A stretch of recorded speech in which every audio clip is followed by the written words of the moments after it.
this before like this in this area, but we're gonna try this out. And if y'all seen how I had my laptop strung up here on this ring light, y'all would be amazed. But your girl gonna figure it out. Maybe I'm gonna take a picture of it so that I could link it on my what is that, my community page, so y'all can see your girl gets real creative. Anyways, okay. What it is, you guys, it is your girl Cadillac. Yes, I'm Cadillac Dixon. I'm the Drama Like Prison Wife. I'm the legally blind artist that is rapping and painting for justice, hoping to see justice before all face to black. Yes, his your girl Cadillac. Anyways, coming through on Friday. What's today, girl? Today Friday. What? It's the it's the 12th, right? Is it Friday the 12th? Oh, it ain't Friday the 13th. Okay, yeah, it is. So it's Friday the 12th coming through on today, May Friday the 12th. Yes, I don't work until the evening time. So I finally am able to get in here and do a live. I've been wanting to, I think my last live that I did, I would like to say, was it last week? Did I do it? It was something coming up. No, it wasn't even before Money's graduation. I don't think I did no lives last week. I th- I think it had to be after Prince's birthday. It might have been Juju's birthday, but yes, so I had not done no live since then. And every day I plan I'm gonna do a live. I just been so busy. It's been everything back to back. It was our granddaughter's first birthday. It was my Juju, who is like a son to me, but that's my little nephew. It was his birthday. Then we went out of town for visitation. Then last week was Money's graduation. It was just so much crammed pack into this little time. So yeah, I've been busy, so I haven't had no time to do no lives. So what we're going to do today, I got another story. I was watching this thing yesterday. This is so heartbreaking. Let me pull it up. We are going to review the video Wrongful Conviction of Jimmy Dennis was sentenced to the D penalty. Like literally, like wrongful convictions can get like ridiculous because they're not just taking your life by sentencing you to. Let me back up a little bit so you can see not only my screen but you can see my art as I'm doing it. Let me turn the little ring light on. Well, I'll turn it on once I'm finished talking to y'all because you know it kind of bothers my eye or whatever. I am the legally blind artist that is rapping and painting for justice, right? Um, so yesterday I was watching. I had never heard of his story, but I so happened the algorithm showed me this, and it was so sad. Oh my gosh! So we're gonna review this, and I'm gonna continue to work on this painting I was doing for a coworker. I gotta finally get this thing done. Like, why am I taking so long, girl? I got to figure out finally how to carve out the right time to do my art. Because how can I call myself an artist without creating art, right? And we were doing good with my lives and doing the art, but then we kind of fell off with doing the live because I've been obligated to everything else. But let's get into his story. His story is really good, like it's really good. And then let's get to drawing. I might chime in, I may not, but y'all know it's hard for me to hear stuff happening and not chime in. So I'm gonna try. I'm gonna try. But girl, maybe y'all like my commentary. I don't know. 25 long years on death row for a crime. When you on death row, it feels like a gun is literally being held to your head every day. Okay. It is a day-to-day assault on a human soul. I had my life stolen away for 25.5 years for a crime I didn't commit. You can't get that time back. That part you cannot There are get time countless back. people doing hard time in American prisons for crimes they didn't commit.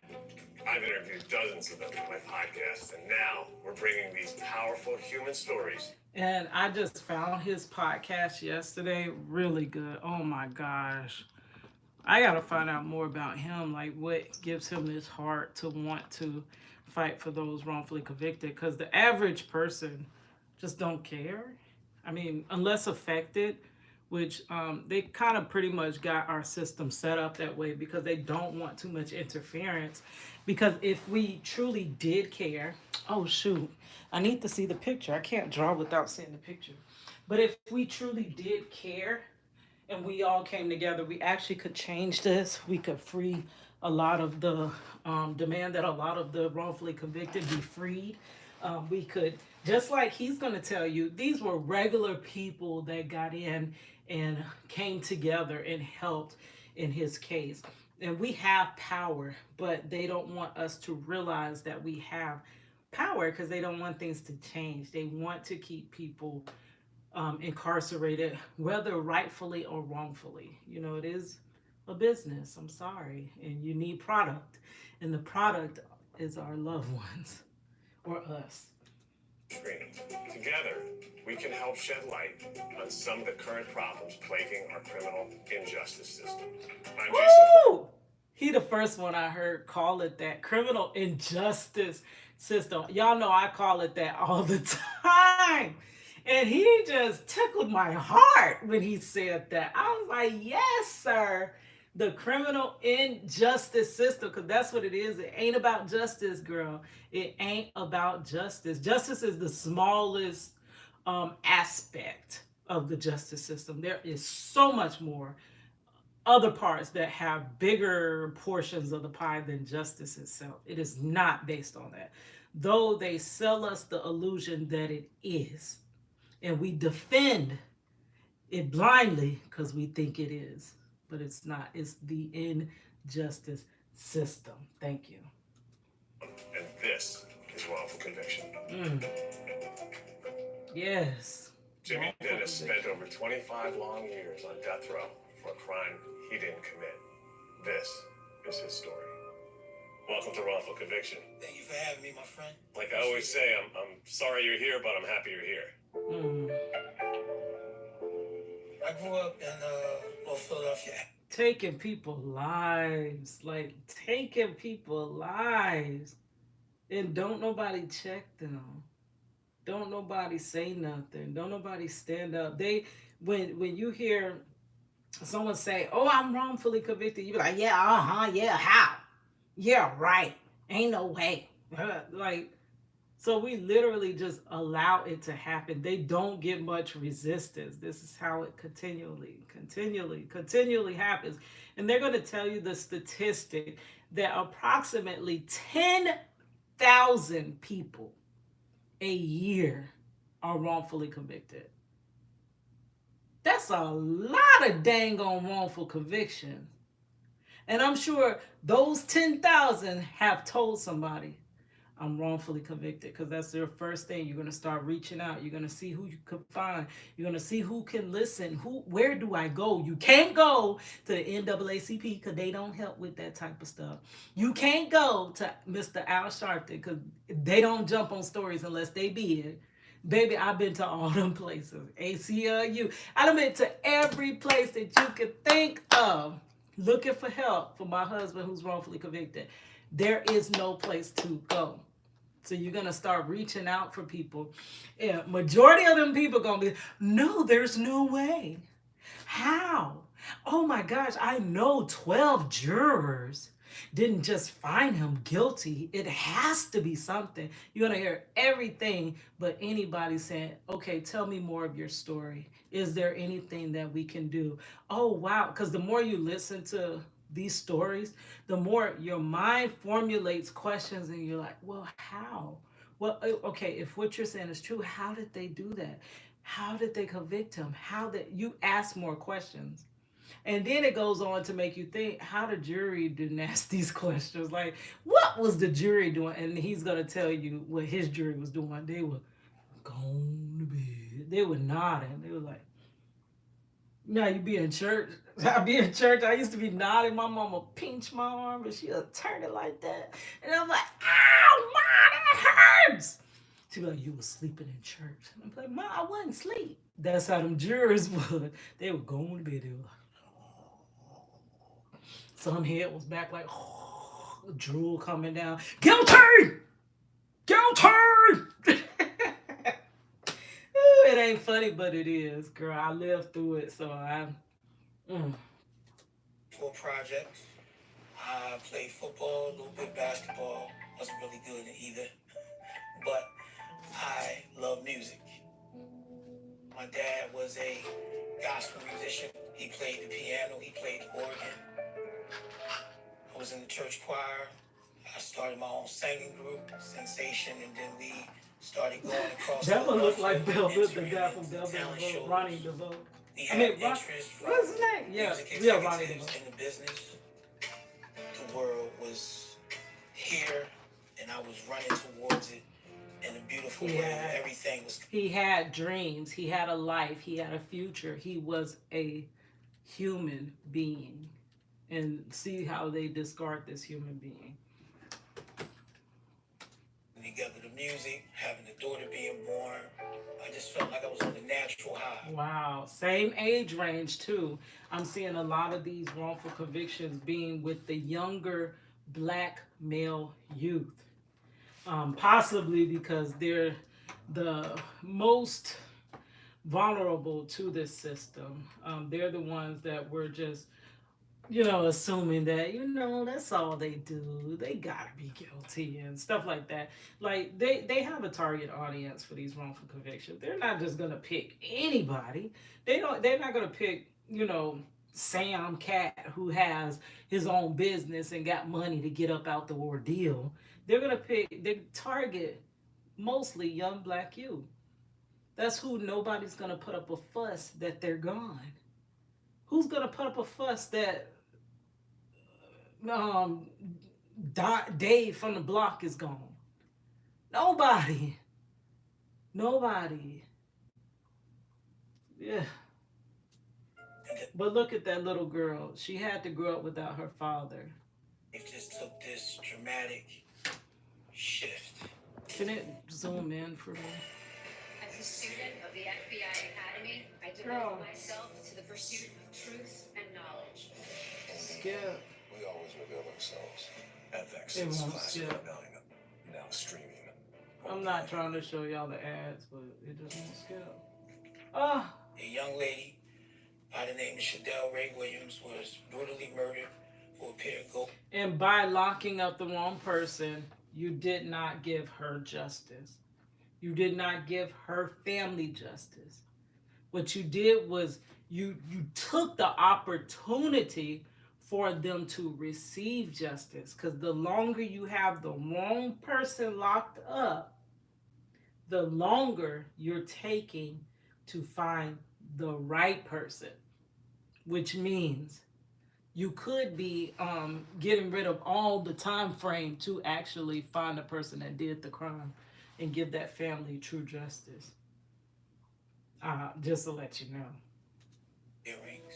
The day that the crime took place, I was hold on. Complete opposite. So they outed her for some earrings. For a pair of gold earrings. The day that the crime took place, I was on. That's all they seen her life worth some earrings. Despicable crime, which means the right person should have been imprisoned for it. You literally let the person go who outed her for a pair of gold earrings. Meanwhile, you took this man's life and told the family a story. The complete opposite side of town. I was on the bus. I seen an acquaintance, and I went to Abbotsford Projects. My group and I practiced, rehearsed, and so on and so forth, and that was my day. When the crime takes place, the city is in uproar. The community is crying out in pain. So the city went to each individual neighborhood looking for stick-up boys who did robberies. A group of individuals lied on me and said my name because they were jealous of me. The very moment that I heard my name even mentioned in any type kind of rumor, I did what everyone says an innocent person is supposed to do. I went down to the police station. I stayed down there for several hours, signed in, and they said they didn't want to talk to me. Wow. He actually went and turned himself in. In the This years leading up to Jimmy's arrest, Philadelphia was notorious for police misconduct and civil rights violations. Wow. a lot of reporting, a lot of documentation of the Rizzo era, and of course he went on to become the mayor. He was actively promoting police violence. Yes, these police officers are from that era, that that Frank Rizzo era, which there were a lot of abuses back in there in that era. And all of them convictions shouldn't have been able to be solid just because of the misconduct of the officers. But we just uphold our officers. Marcello's case, he's wrongfully convicted basically because of the false report of an officer. And because the officer making, the alleged victims um, amend their reports and stuff. He's the one solidifying most of this stuff. But they still stand. These convictions still stand, not questioned. And once an officer takes the stand and testifies against you, baby, you gone. Because the weight of an officer's word, we don't see them as, oh, this is one human against a human. Because the person that is being arrested is a citizen. So it's never, and actually, the officer works for the citizen. I mean, we don't want to admit that, but the officer is just a servant of the community. But we tend to take their word as being heavier, more weighted, more truthful, more from the mouth of God than the citizen. When actually it's just two human beings. It's your side and it's their side. But once an officer takes that stand against you, baby, most likely, you gone to bed. In terms of no holds barred, just by any means, just do whatever you have to do and lock people up, unjustly. Yeah. They did a remarkable story about the Tony Just to Wright get case that the, ran in Rolling Stone. they just want to get the arrest. When there's plenty of people out there that you could arrest, like literally, why are you just making like you're supposed to? The whole purpose is to keep crime down. Why would you be letting the criminals go and go and arresting people that aren't, committing crimes? How is that keeping your crime down in your cities? And now we wonder why, nothing has changed. Though we've locked all these people up and we've thrown away all these keys to people's lives, why we're not having better communities? Why is it still all the robbing and still all the different things that are happening, criminal activities still happening in these communities when they've been locking up people for a long time? They just shouldn't be that bad. If you gotten out the bad people, you pulled up the bad roots, it should be a little bit of crime, but I mean, it shouldn't be as fluctuated as it is. But that's because you're not dealing with the root cause of the crime. You're trying to treat the crime, but you're not really trying to treat it. It's almost as if you had a disease, and rather than them treating the disease, they're just trying to cover up the disease and possibly make it where it doesn't show up on a some type of test or something. Like that would be the equivalent. Like you're not even really treating the disease of crime. You're just covering it up, masking it, and acting like it's gone. Oh, we got the bad guys off the street. Well, why is the street still bad? 7 years ago. Yeah, and they mentioned me. I would say they don't really want to get rid of crime because crime funds the funnel. The funnel. Y'all YouTubers, y'all know what a funnel is. Y'all online entrepreneurs, y'all know what a funnel is. The streets funds the funnel to the system. So they did. There was a pull quote where they said that in the early 90s, a black man had a better chance of getting justice in Philadelphia, Mississippi than they did in Philadelphia, True. Pennsylvania. That's true? True. Mississippi, Absolutely true. wow. I was hoping and praying that the truth was going to come out, that somebody was going to come forward with some information, or the police was going to do the right And thing. that's the thing. See, we that get caught up in this injustice system, we're actually citizens. And we actually believe in the same laws that they've told us, the same rights. We believe in them, and we believe that they will uphold us, in the end, that justice is going to come out, the truth is going to come out. We believe in that too. That's why I believe many people actually go to these trials because they really believe that they can get a fair trial. They do not even themselves disbelieved how rigged up the system is. I know for a fact Marcello did not know how that system was rigged up until after he sat there. It's like literally getting in front of a firing squad, honestly, and thinking like that they said, oh, we're not going to out you unless we find you guilty, and you hard down believing it, and you jump up on that stand thinking you got a chance, and it's like stepping in front of a firing squad with a loose trigger finger, with one of the itchy trigger fingers waiting to just, oh girl. That's but thinking that they were going to do the right thing, that's a fairy tale. That's Now we know that. Yeah, not it's dealing true. with the people that I was dealing with. You go It's back and true. you study the cases that they done If been. you ever got, look at all these imprisoned by lies. Let's go back. What's the other one saying? I might need to look into these cases. Oh, is that the first one? Unjustly imprisoned for 28 years. I told you, don't be less than 10. Trying to rebuild. Nice looking man. Probably had a future, bright future. And as young as he looks there to have done 28 years, same age bracket, y'all. Same age bracket. Young black males. That's the target audience. And you study the cases that they imprisoned by lies, the twists and turns of the 1991 Merck, and the effort to recant show how hard it is to figure out who is telling the truth and when.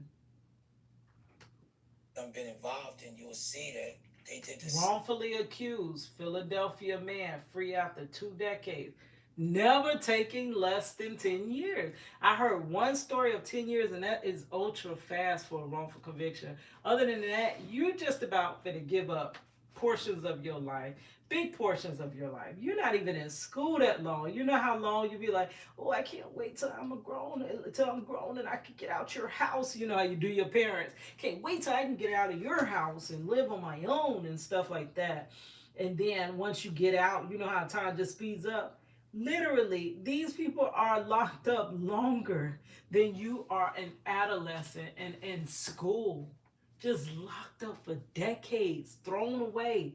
Could be those pieces of society. There's somebody's father who could have, if they have sons, your sons may not be in the streets the way they are if the father was not sitting up there locked up. Like, I'm telling you. The same pattern. The truth sets him free, finally. Set to death row. Because a prosecutor, that's where most time come from. A lot of time that part right there exists in many wrongful conviction cases. Prosecutors misconduct. He's out. Wow. Who spent 28 years in prison, greeted by Gloria Figueroa, the victim's sister. Was she kissing him like that, girl? That's the sister? Wow. What type of kiss that is? Okay. They said that's the victim. Okay. The victim's sister, who said everyone should get second chances. But girl, she giving them a second chance for real. Can y'all see that? Let me show y'all. Look how that's how she greeted him when he got out, girl. That's a second chance for real. To me, wow. They did to many other.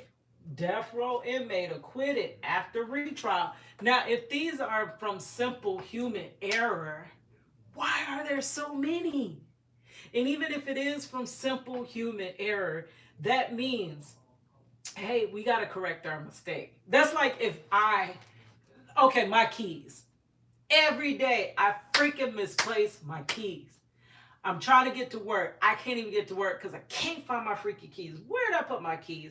Or I'm trying to hurry up and get to this place. But where the heck are my keys? Like I have a problem with keeping up with my keys. And that's a human problem. That's because I'm human and that's because I'm not perfect. But because I am not perfect and I keep making these same mistakes of misplacing my keys, what does that say I need to do? That means that I need to take precautions. I need to figure out a better way to keep up with my keys. I need to figure out a better process because I, on my own, left up to my own devices, keep losing my keys. So that means if your system keeps convicting the wrong person, you need to look at your system and ensure that it is working correctly. And because you do know humans are running it, stop batting down every motion anybody puts in and just siding with the lower court. Be open. Of men and women. Ex-inmate fights death penalty. Look at him. All of these people have said he's now 35, become one of the most visible opponents of the D penalty. And I remember, oh, he only, that's kind of short. Falsely convicted of Merck. He spent 6 years on Pennsylvania's death D row. So that could be a short overturning of it. And that's grace of God. That is grace of God. This guy that we're talking about took him 25 years. For him to do this in 6 years, wow. Wow. But yeah, I was on Willie D. Willie D live. Willie Dennis live. I love Willie D. This man tells it how it is. Girl, I ain't drawing. I'm sorry. I forgot I need to be drawn. But this man tells you how it is. And he had this one, I don't even know what the story is about. And they were saying that people should not sit on D roll that long. And everybody in the chat was like, yeah, you should get it over with. And as soon as they get in there, don't give them no chance. Once their appeal's exhausted, just get them out of there and this and that. And I'm like, I could possibly have the same take on it, but I know how corrupt the system is. And I know that if there are wrongfully convicted people in prison, in regular general population serving life and long aid dinosaur like time, I can almost assure there's probably some wrongfully convicted people on D row. And because I know how this system works, I cannot just 100% agree with that. Because for everyone that could be the right person, there's somebody who is not. Just like they had that wrongful of Troy Davis, wrongful outing of Troy Davis. There was a lot of evidence proving that Troy Davis was not the perpetrator, but he's gone now. They had Tom Joyner, they had everybody behind him and trying to fight for them to, but I mean, I don't know, I just can't be with that because our system's too corrupt. And the minute you give that little because you never know, you could sit in that seat one day. You really don't. And the reason you don't care is because you honestly don't think it could be you.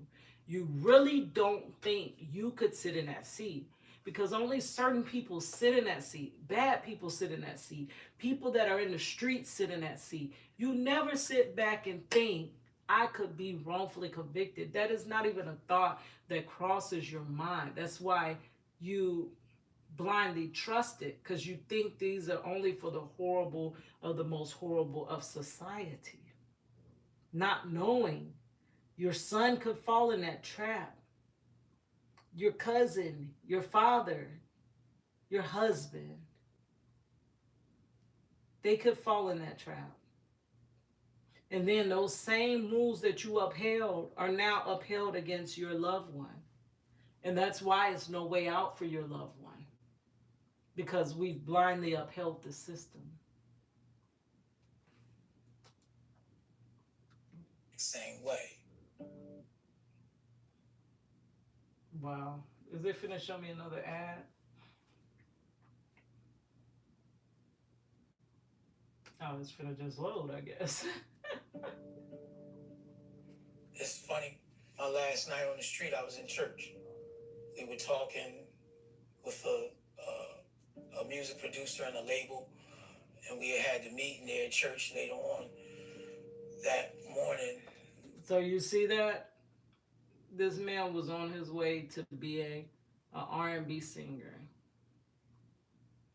Possibly we could have seen him all over TV, heard him all over the radio. But for this happening and taking 25 years of his life, where could he have been? Same thing with Marcello. Soon as Marcello was arrested and he was at 33rd Street Jail, modeling agency calls him. Where could Marcello have been? What could he have done? For us as a family unit to have done as much as we've done with this wrongful conviction, without it, that means the sky was the freaking limit.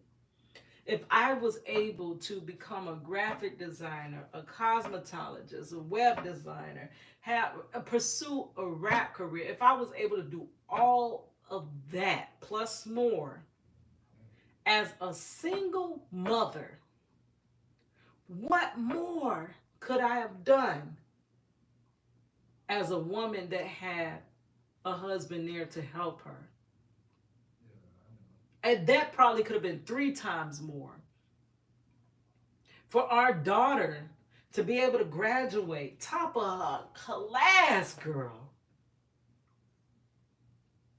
receive a full ride scholarship, going to college, finish college, with all the turmoil that it put her through, just longing for her dad, because that was just money got school together when she was in, I'm gonna say, ninth going on 10th grade. Prior to that, Money's grades suffered from kindergarten,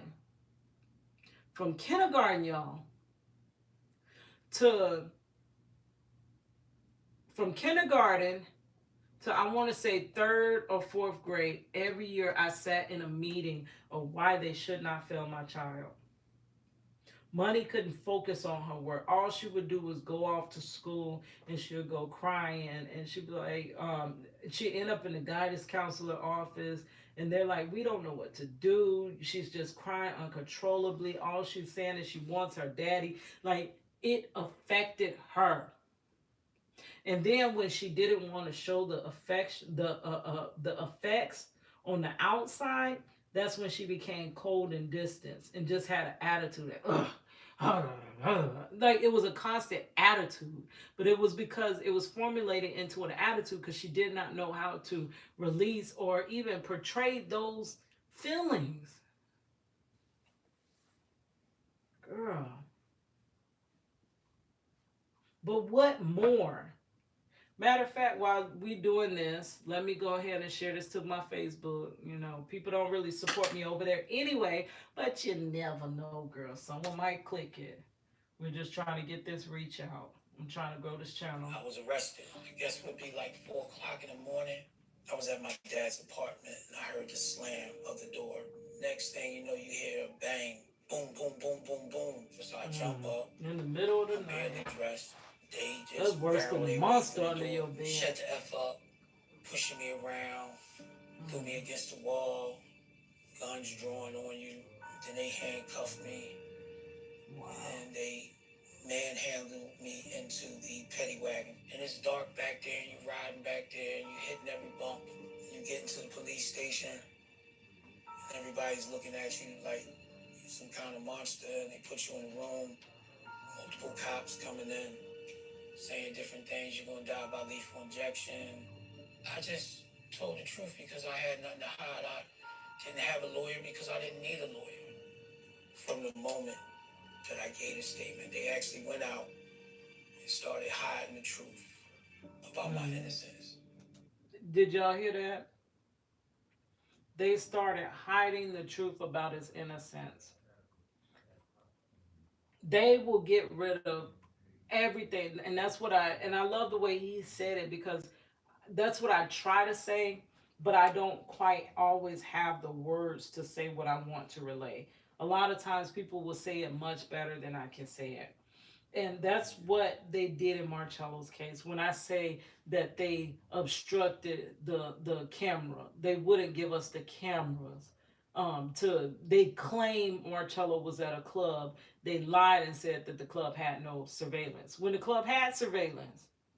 And then we said, okay, well, Marcello said he was at the 7-Eleven. We just want to prove his alibi, which was his whereabouts, that I wasn't at that club, I was here.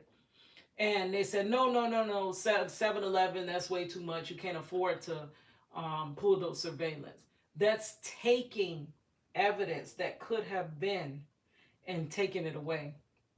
The same thing with the car.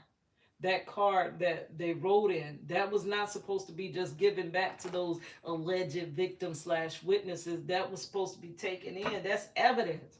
That car was evidence. Now you just took all the evidence and gave it right on back to the folks, and now the evidence is gone forever. That means the evidence was tampered with. Never took into account all those things could have cleared Marcello, but once you destroyed his case, you destroyed it, like from the investigation standpoint.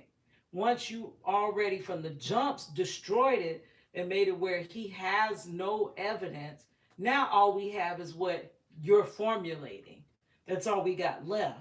How could he win the case in that manner? And from there, I was They'll do it. charged with capital murder, first degree murder, capital murder. I just turned 21 years old. 21. I never been locked up before, ever in my life. At some point in time, you know you're not Coming going from a home, baby. right? It sinks in. I started praying. Marcello was wrongfully convicted at 20, but now I do have to say, thank God he was not on no D row. But wow, he actually was in the place that is considered D row in Florida, though. That Florida State Prison, he did time there as well on close confinement. Like, that's a mistake. They don't get this right. And You hear him? that didn't happen. It's a mistake. That's the first thing you think. And once I show them that no, it's no way it's me, they're gonna see, and then they're gonna free me. That's the type of hope that you think, because we still believe in our system. We're citizens. We believe in this system. I believed in it. It wasn't until you showed me firsthand that this shit don't.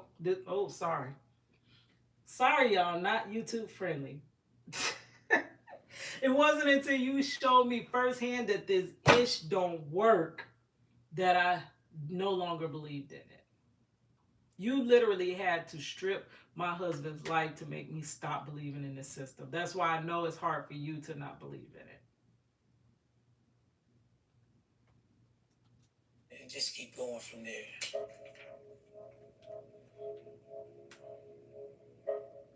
There's always hope, a flicker of hope that the jury is going to see the truth, that they're going to be able to ascertain that what That's they're what you saying. think, because you say that at the end, because most likely they usually try to get you to plead.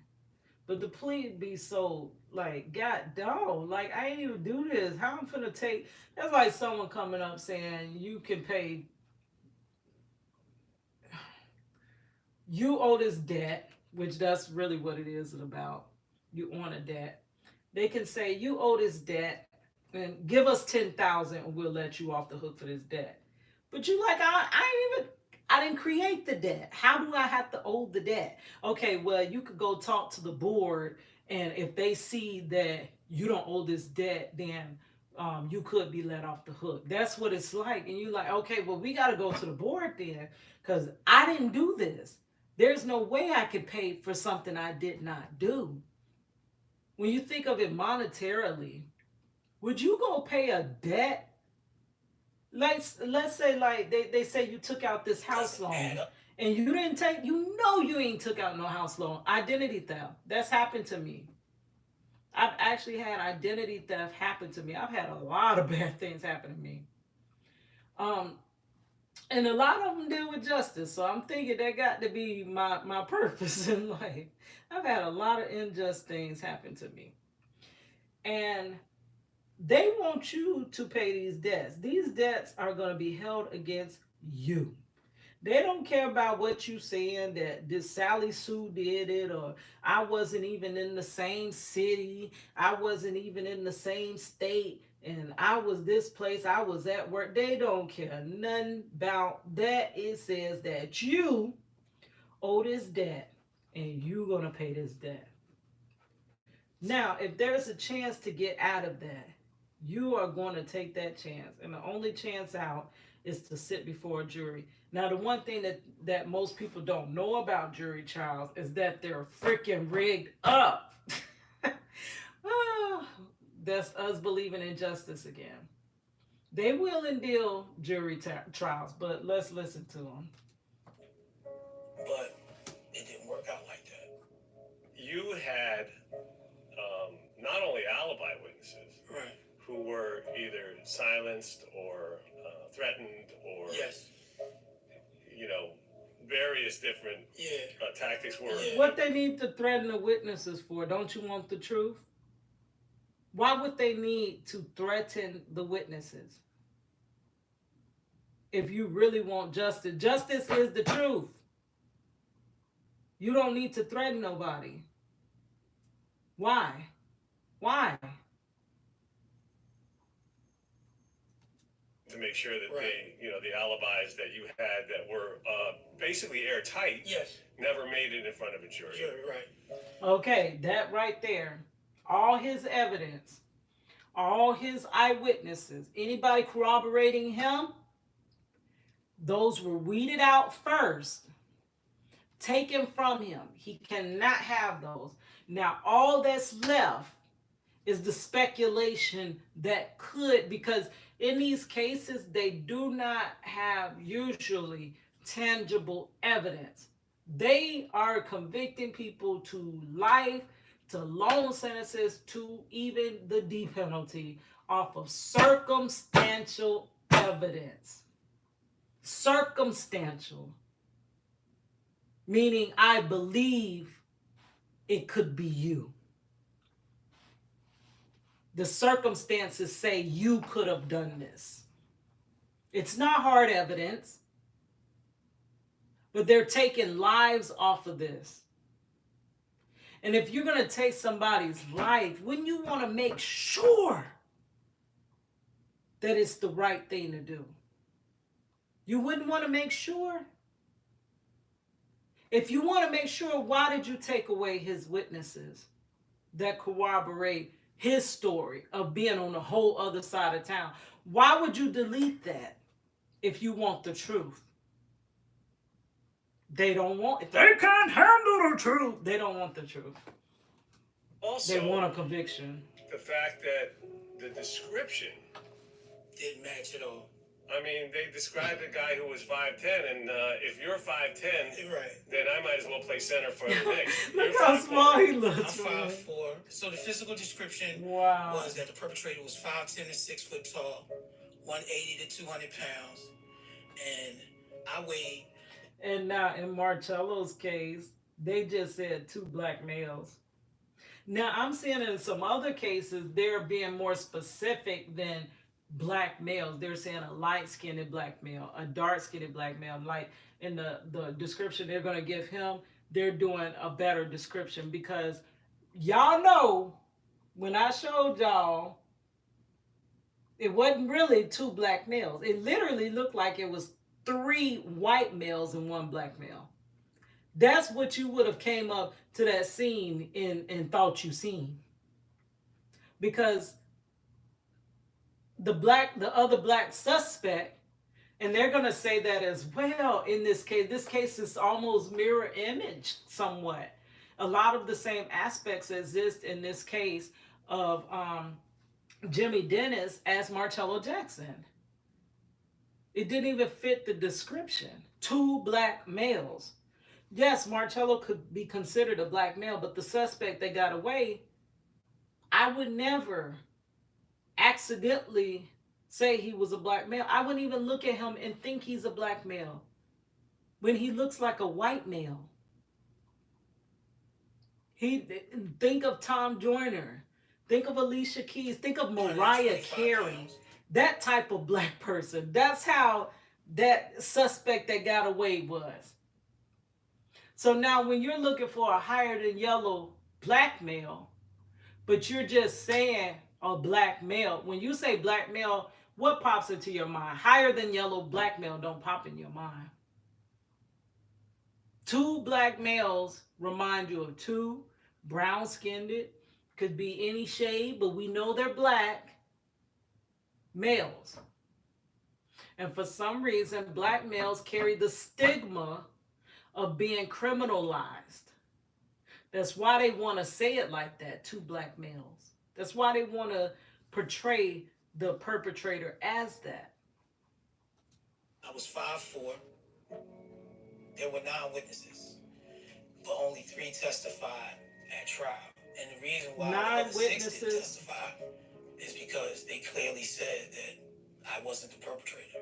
Wow. And that they wasn't going to lie. So why was that not admitted in this fair trial? Why was that? 6 were going to say he was not the perpetrator. So 6 of them were excluded in your fair jury trial? No, that couldn't happen. No, that's not just. They don't do that. For the police, these police officers made witnesses lie. They turned me into this monster where they had to get me out of society so that people could ride the bus without fear or wear jewelry without fear. It was horrifying for me. There was a moment where the jury foreman and another jury member was going to sleep. You can't be focused. He went to sleep. Now let me tell you, they were going to bed. This man life on the line and they going to bed. Girl, are you kidding me? And y'all know we always going back to Mr. Jackson case because this is the whole purpose of why I set up this channel, right? All these long years ago. At the end of Marcello's trial, remember I read them transcripts to y'all. If not, go down my playlist, Marcello Jackson Wrongfully Convicted. I read the full transcript, the full trial to you. And at the end of the trial, the jury, Marcello's jury made up of one black male, the rest white. All white jury, except for one black male, which in the Kevin Strickland case was the same way. And that one black juror is the one that held out. And the DA told him this will never happen again. In the next round, they gave him an all-white jury. And then that's when they came back with the unanimous, you're guilty. Kevin Strickland spent 43 years off of his wrongful 50-year sentence. So you basically got all that time out of that man. And sat before the jury, right? The jury said they had 2 questions before they gave the little verdict, whatever. One was, did anybody know that the 2 suspects, the 2 black males, were cousins? And the judge said no. and it was a whole debate with Marcello's lawyer and the judge about is your answer no? And he was like, no, I'm not going to answer that. They should have asked that during trial. So they did not get that answer. And then the second question they had was, can they all get a copy of the transcript so that they can go through a few things? Now, remember in Marcello's case, that ish was all over the place. I couldn't even keep up. You can't keep up because they were telling so many. There were so many different versions of what happened. You had the three different police conflicting with one another's story of what happened. Then you had the two alleged victims not even giving the same story as each other. One victim is saying this and one saying that, and they're not even corroborating the same story. And then you have Marcello's story. That so you literally have six different versions of what happened. If you're a juror and you have all this back and forth, one said this, one said that, you would be like, well, who was the one that said this? Like vaguely. Some people have picture perfect memories. But remember, juries are a mixed pot. So not everybody has the same qualities. So some may not be able to just remember. They remember something happened. That's like me. Girl, I remember something happened, but I can't quite remember exactly who it was that said what and when they said this, blah. That's how I am. I don't have that picture perfect memory like that. So they were saying that they wanted a copy of the transcript so that they could go over a few things.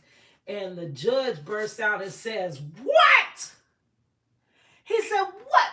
What do you need a copy of the transcript for? What were y'all just doing? Were they not listening? And it's in the transcript, but it's not written the way that man said it. You got to really, you can't just read the emotion that he had behind it. I know what happened because I sat in that courtroom with Marcello. He said, what? Were they not just listening? What is the purpose of that? Why do they need a copy of the transcript? He said, okay, how long can you produce, how long can it take for you to produce a copy of the transcript? He asked the transcriber. The transcriber tells him, I could probably get it to you by tomorrow. And he said, oh, that's good. That I'll tell them that. I'll tell them they have to come back tomorrow if they want a copy of the transcript.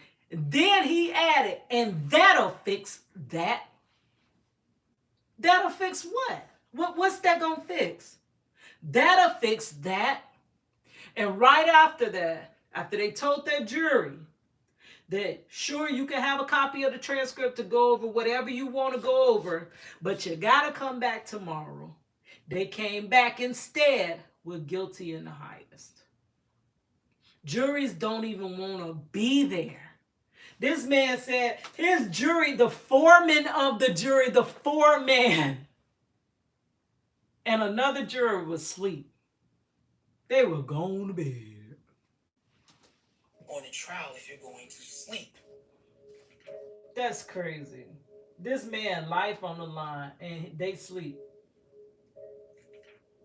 Trying to hear what they said. On a trial if you're going to sleep.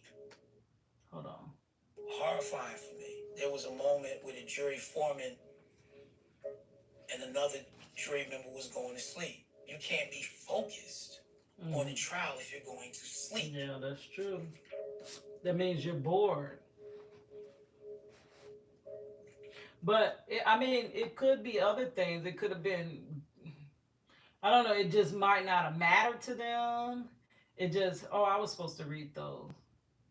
It could have just not mattered to them. It couldn't have been that important. They could have already formulated their guilty, we know he's guilty. And they could have said, well, we can just go on to bed because we know he's guilty. He's here. Our system is not, they're not going to just arrest somebody for no reason. So he had to, most likely did it. And yeah, it's so many different instances.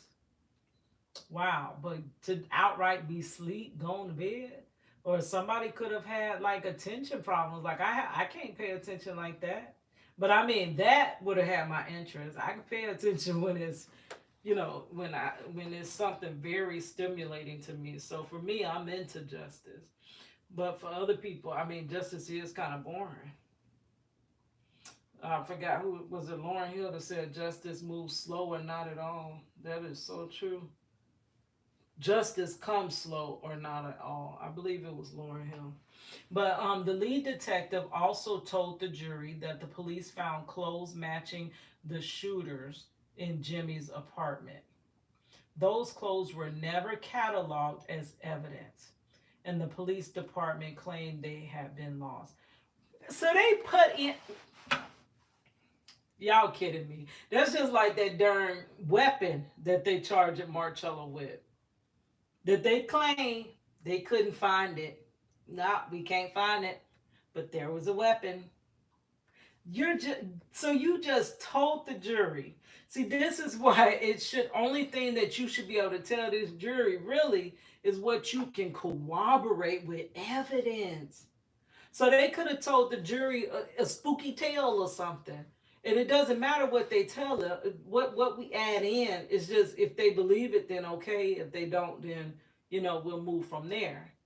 How you gonna tell the lead detective also told the jury the police found clothes matching the shooters in Jimmy's apartment. Oh, really? So where them clothes go at, girl? How you lose them? You found them clothes. Them clothes probably never existed. Most likely, them clothes didn't exist. But say the shooter in Jimmy's apartment, they found the clothes. So they fabricated, made up a lie, whatever. And those clothes were never cataloged as evidence. So that means you don't really have to produce it. All you have to do is say it happened and it was there. That's just like in Marcello's case. Ain't no weapon produced. They don't have no weapon. They don't have Marcello's DNA. They don't have his fingerprints. They don't have the weapon they charging him with. They don't have nothing. But they charging him with it. They charging him with it. You best believe it. And they presented this lying to the jury, saying that the clothes were found. You ain't no way you finna have me believe the clothes found, but then they lost them. How they lose that? They that how? You can't be that irresponsible. A whole crime scene investigation team comes up to something like that, to a murking of somebody. How you lose that? That's because they don't have to prove it. We don't make them prove it. They could put it out there, sprinkle it in there, and if you buy it, you buy it. Wow, that's crazy. The judge gets the verdict from. So they were downright lying. They were downright lying to get him convicted. They fabricated, made up a story rather than going finding whoever really outed that girl. Rather than doing that, they just settled in on him. For him. Wow. And you hear, guilty. My mother started crying. I illustrated that. I'm sorry, guys, to keep stopping it, but I'll link his story in this video in the description box. Y'all could go back and see his story. But let me show y'all. This moment he's saying when they reading that verdict, girl, they put me out the courtroom. The judge put me out the courtroom and said he was gonna hold me in contempt of court if I could not stop crying. But how could I stop crying? You're literally like you're taking my husband and oh wow, May 12th. This is what comes up on my Facebook. I did that a couple years ago for Marcello for his change petition. 9 years, age progression at its worst. From age 19 to 39. Well, now he's going on 42, wrongfully convicted. That was a banner thing that I made to I made it first for his GoFundMe, and then I started using it on a flyer for when we went to rally for um, change and stuff in Tallahassee. So let me see, can I find this really quickly? Wow. That means they're really not there for justice. And we believe them. We uphold them. We trust them. Trust them with our lives. Well, we trust them with others' lives. But if you ever have to trust them with your life, girl, you might quickly be like, "Ooh, my life is in their hands. Are you kidding me?" But that's why we should have a just system, because we never know when our own lives could be in these people's hands. And you most likely gonna get that same treatment. You're not gonna get no special treatment because you was a law-abiding citizen. They don't give no freaks about that.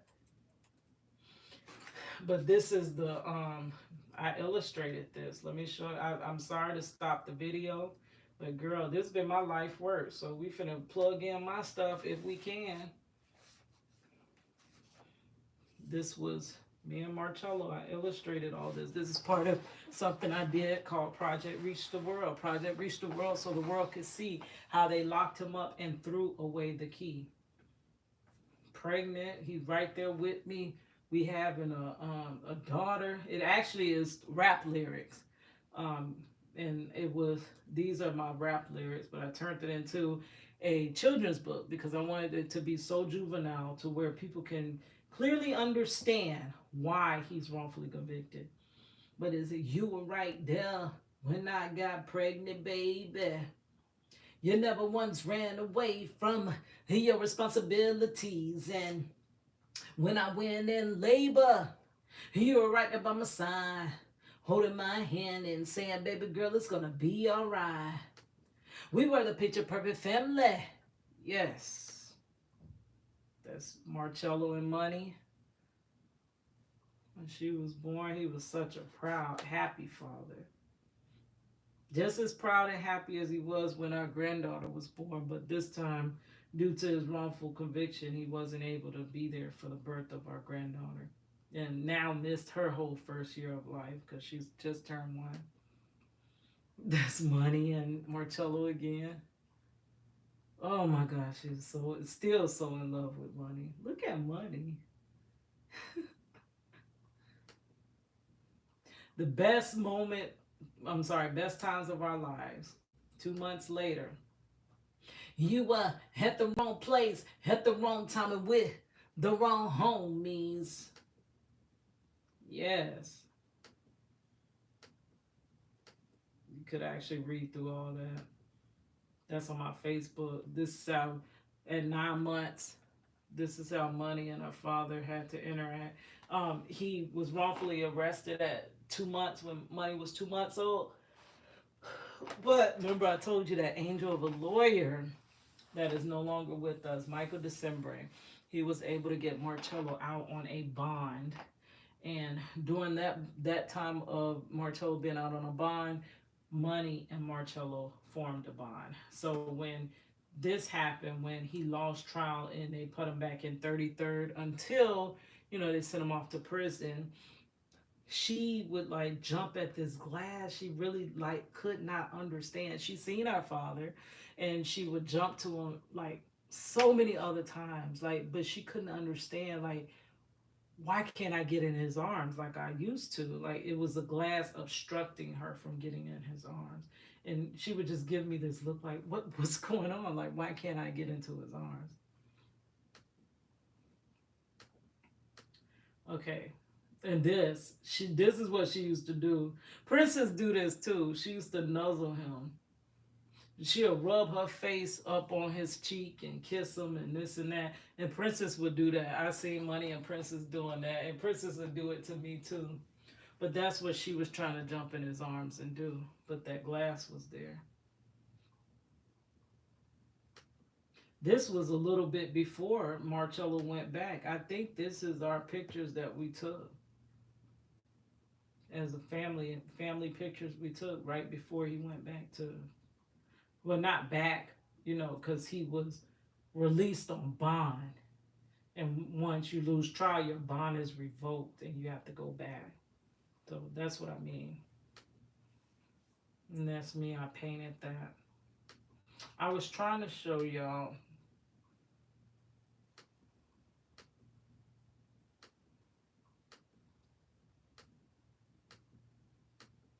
the court when we were at the court. There it is.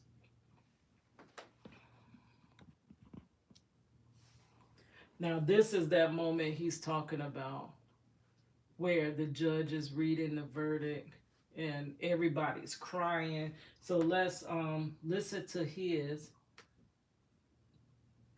No, that's wrong. Let's listen to the story and I'm gonna show you the picture. My mother started crying. My sister was shaking back and forth. And they gave me the death penalty. Sitting there crying. The judge stands you up and tell you you're going to die by lethal injection. And next thing you know, you're being shipped out of the county prison. And that's when they was picking them up, arresting them. To be on death row. Everything you do will be evaluated. So we need to know you better than you know yourselves. You have no idea what's coming. Oh, the ad. FX's Class of '09. Now streaming only on Hulu. Come on. So, this was when the police was taking him into custody, my husband. And he was like, can I just hug her? Because you see, they had me down here and I'm crying. I'm just sniffling. I'm literally trying to hold in all these emotions, like the best I can. And the judge is like, if she can't be quiet, we're going to have to hold her into contempt of court. But he was like, before they was cuffing him, he was like, can I please just give her one more hug? Because literally, we're standing across the room from each other. And they're like, no, you're coming with us. And I sat there and I tried to hear the rest, which I see it through the transcript, what happened afterwards. But I couldn't. I literally ran out of that courtroom and ran down the escalator and there. So that's me running out the courtroom.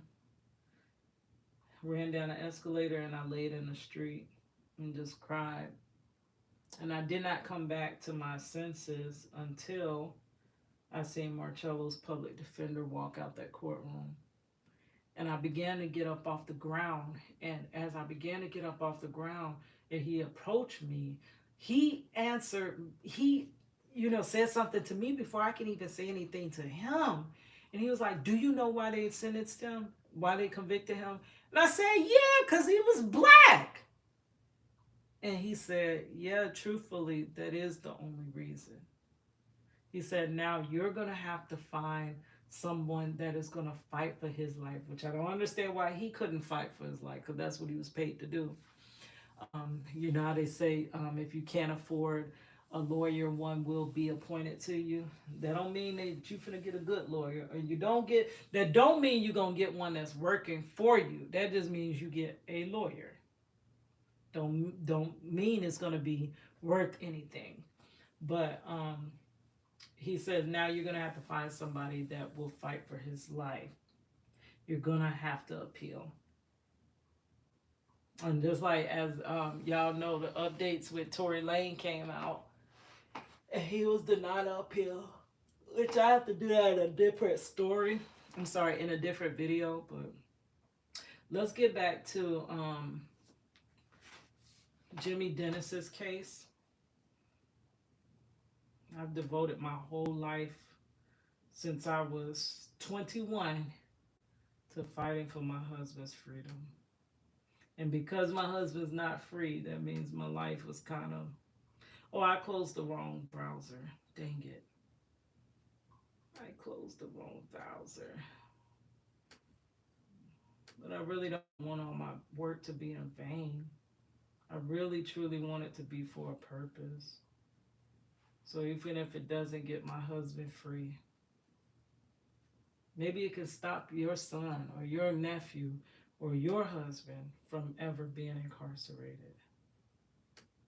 Maybe we can it can ignite us to change this system or like we've been asking for reform this system. Maybe it can wake some of y'all up because we need y'all to reform it. Because we can't get reform. You can't make them reform nothing off of just a handful of people caring. We need everyone to care, even though it's not you right now.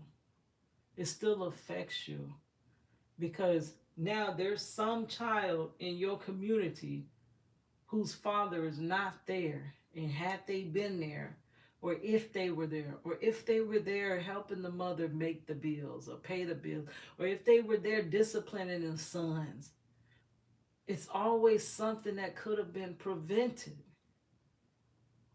in the next generation's life.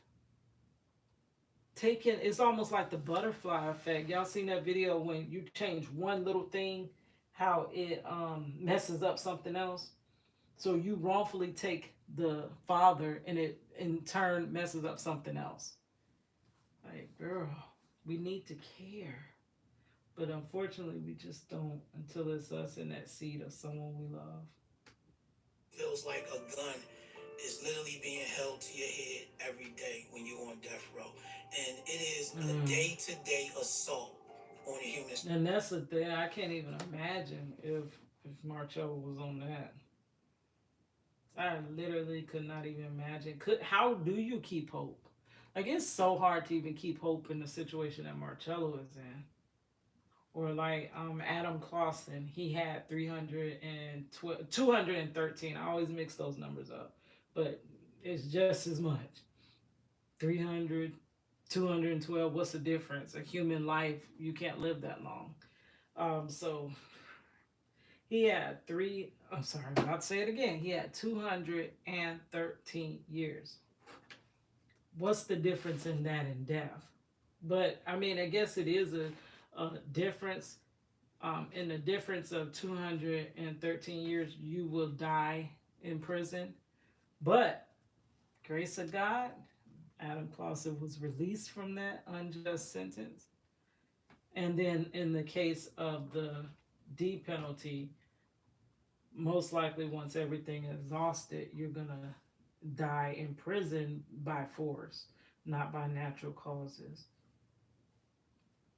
So it's almost still like a D sentence, but it's worse because it's not your original death date. It's your date being manufactured. Wow. That's what death row is. The light in the cell stays on 24 hours a day. So you lived for 25 years and Yeah, never having darkness. right. From the moment I stepped foot in prison, I had the guards trying to kill me and set me up, and the prisoners trying Oh, to the kill me. beautiful guards that everybody just trusts and assumes they're always right. They wouldn't do that. They tried to light the cell on fire with me in there. It's a jungle, you know, and survival and proving my innocence was all I had on my mind. When I initially meet my youngest daughter, I meet her in prison. Wow. I just brought this incredible little being into the world, right? That I want to protect, and I can't. I can't protect my oldest daughter. I was a wreck. You had 2 execution dates set. Yes.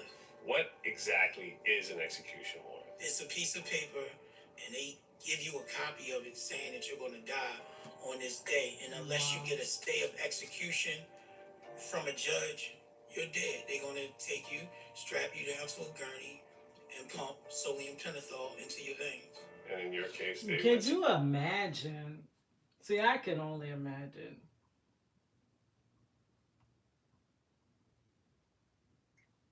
Wow. See, this is where I gotta be grateful. Oh my God. Taken aback by this revelation. But could you imagine if you had to take your child. I don't think I could have done that. You're visiting now. He said he visited his child the first time. Didn't even see her born, but in prison on D row. How do you? Because ultimately, once that child bonds with that parent, how do you tell that child that?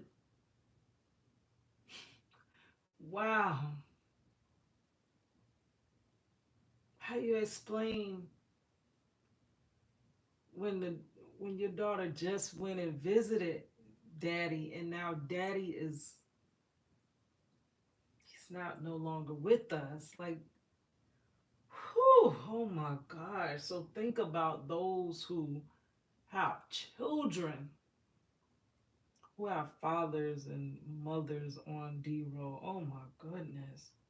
And then add the aspect of them being wrongfully convicted. They don't even deserve to be there. Because I know it's always the human thing to judge. Oh, they shouldn't have did what they did. But what about those that didn't do what they're there for? What about those that are innocent of their alleged crimes? Or is to ask you the question, what do you want your last meal to be? Where Like, I wanted my last meal Man. to be, and where I wanted my body shipped, Oh my and God. who were the two So people. he's not even in his 30s, possibly, and have to already make his final arrangements, plans for his final arrangements. Can you imagine? And you know you did not do this. Oh my God. And how are the prosecutors and the officer, how are they living with themselves knowing this? Knowing my actions led to the death of somebody. Knowing that an innocent person is, how do they live with themselves? How does the judge live with sitting back knowing what they're doing and just siding up with it, just ruling with it? They gotta be some cold, heartless, soulless individuals. Soulless. You can't look at him and think that he could have been your son. I know that's what Marcello's judge said. Oh, if he were my son, I know that you feel this way, but if he were my son, I would want someone to have justice on him. But the bottom line is, if he was not stopped, these two would be illed. Huh? Illed? They weren't even hurt. How would they have been illed? So you sit there knowing this fabricated story, you know what's happening, and you side with it. This is all a game to most of the people in the justice system. I'm telling y'all, this is just like raises. This is a normal work day. This is I had this one drawing that I did, and it was basically like judges sitting down at a chess table, and the chess pieces I wanted to put, like when you zoomed in on them, you seen people's faces. The chess pieces are just humans. They're playing games with human lives. And you know how a game, okay, yeah, it's a game. You make light of it because it's a game. I don't care about the game pieces. What do I care about? I have no connection with this chess piece. It's just a game to me. I'm just playing to win. I'm just trying to get a win. How do they sleep? Maybe they stay up all the time. 'Cause I wouldn't even be able to sleep with myself knowing I've done somebody else's life like that. Knowing I've taken somebody else's father away from them. Somebody's son.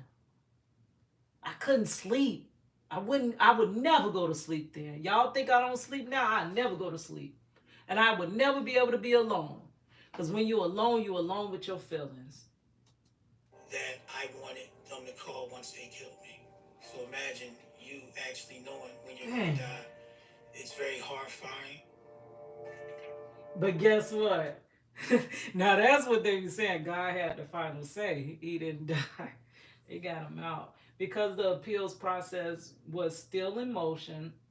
Federal judges granted Jimmy a stay of execution for both D warrants, temporary delaying the death penalty each time. So two times he came up to bat. Oh my God, he got a testimony. He got a testimony. Whew. If it was not for the grace of God. Y'all know my song. If it wasn't for your grace, then Lord, it would have been me. It could have been you. You could have been up the road and gone for some you didn't do, and it'd be decades for you get back home. Hey, what if it were you that was taken from your kids? Now they life, you missed it. Your lucky stars, you better thank them that you ain't in this wicked system. Because Lord knows that it could have been. Yeah, it could have been you.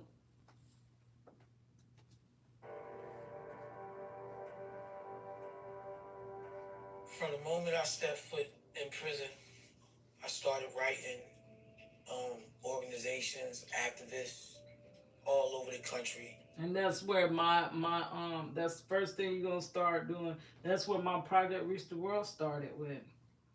And not just writing them. The only reason it did start with writing, but your letters are gonna get lost fast because you're just another letter. You're just another drop in a bucket. You're just another person claiming to be free. I'm just another baby mama fighting for her baby daddy and stuff like that. So the only thing that made me stand out was my artwork. So I, for each person that I wrote a letter to, I would draw a picture as well. And that's where the project Reach the World basically formulated. It started out meeting Mr. Life Jennings and then meeting Tom Joyner and all these different other people, whole bunch of people, too many to even name. But I would always give them the story with a piece of my artwork because the artwork was the only thing that made it where they would want to take interest to see it. You know what I mean? Other than that, I would be overlooked. Trying to get help. I would put 50 letters within a 24-hour period in the door. There was a little crest in the door, or the guard would have to open up the slot door where they put the food trays in and get the mail, because I would be writing so many letters to anybody that would listen. And it'd be a sheet, and it'll break down all the facts of the case, who the And that contact. tells you the hardest thing in these cases is to get somebody to listen. That has been the hardest thing for me. Nobody wants to hear it. Nobody wants to hear that your baby father is wrongfully convicted, that your husband is wrongfully. Don't nobody give a darn. Move on with your life, girl. That's the number one answer you're gonna get. But me moving on with my life is not going to fix the fact that you have a wrongfully convicted man in prison. That still doesn't. That's just us basically turning away from the problem and just saving ourselves. I mean, that's not always the answer because then the system never changes.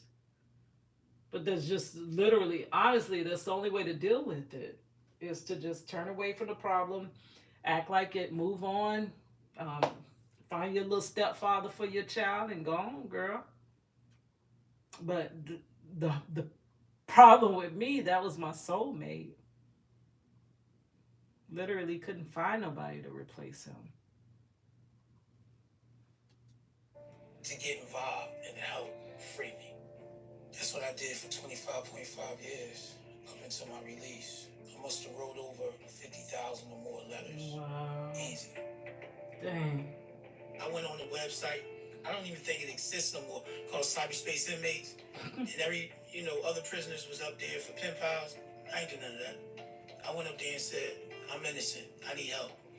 And the first two people to write me was Tracy and Dave Lamoury from Canada. They started the Canadian Coalition Against the Death Penalty because of me. See how little bit, just a little bit of support If you support me just a little bit, you could actually help me free my husband and break this curse over our family. If you were just willing to support just a little bit, share a video, watch a video, sign a petition, share a petition, donate $2 or $3 to the GoFundMe. It's many ways, and that's how people get changed, through a lot of people doing a little bit of work. And I know it's not you. I know you're not going through this. I know it doesn't hurt you, but it's hurting me. It hurts me. And it's going to be, in your life, you're going to go through something that doesn't hurt me, but it hurts you.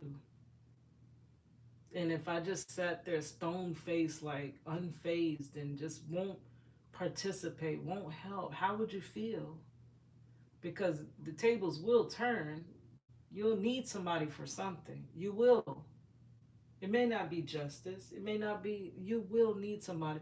I'm going to have to let you guys go soon. I don't know if we're going to continue it. We're almost through it. Girl, I be talking way too much because this wasn't nothing but a 12-minute video. Oh, that wasn't no poop, y'all. That was the chair. See, that's the chair. I don't know if y'all thought that was a poop. But yeah, so I don't know. I get to I love justice. It's not that I love what they're doing in justice. It's just I hate the injustice. So I love for injustice to come to light, and I love for people to receive justice that they should have received. I hate to see anybody suffer when they're not supposed to be suffering. Um, so we're gonna have to wrap this up. Dang it! I wanted to review the story time I had. That's what I was supposed to do, and I just jumped right into this. I was supposed to, because we just passed the anniversary of my mother's death, which was a wrongful death, to injustice in the healthcare system, girl. It never stops. It never freaking stops. Do you believe there's injustice in the healthcare system? I bet you don't believe that either. But my mother was wrongfully, like, taken away from us, basically, because of malpractice. They just didn't give a darn. Mistreating her. Like, not mistreating within, like, abuse, like, not treating her in the correct manner. Like, treating, when you say treatment, pertaining to healthcare treatment, mistreating her. That's what I mean. Um, Prescribing medicines that are not for her, that you should have known were not for her. Doing all types of, so yeah. So we just came up on the 7-year anniversary. My mother passed away after outpatient surgery. She had just got her master's degree, was about to go and open her Chick-fil-A, is what she wanted to do. And she just wanted to get her health in order. She had a kidney stone. She was just supposed to pass the kidney stone. They gave her some new age treatment that is not even recommended for a woman of her age. And they knew that. Did it anyway. It went bad. And instead of trying to help her, they sent her off to the emergency room and came back the next day when it was too late. I bet nobody believes that either. But yeah, I was supposed to tell that story time of, having to say goodbye to her. But I already had the story time told. It's in my videos. So I was gonna just, I think I told it really nice that time. So I was just gonna listen to it and just let it play as I work on some art. So possibly when I get off tonight, I don't know how early I'm gonna get off. I could get off early, couldn't. But I wanted to review that because it's that time of year. Yeah, we really gotta. And in that case, So in that system too, you're gonna need somebody. You're truly gonna need somebody to listen to your story. So see how I just said it may not be the instance of injustice, criminal justice. It might be an instance of that. And who do you turn to? Where do you go? You're gonna need somebody. That's why we literally were all created to be one. All this divided stuff is like the hands can't stand the feet can't stand the mouth can't stand the eyes, but we all need each other. We're one body. So now our body's destroying its own self. That's what a Ain't that what a virus is? Well, basically, I don't know if that's what a virus. I can't think of the right word, but my sister that passed away from MS, that was the whole thing. The body was attacking herself. Her cells were attacking itself. You can't live like that. We all need each other. All right, guys. So I'm gonna stop it here before my tablet dies. All right. It's your girl Cadillac. Thank you for joining me, guys.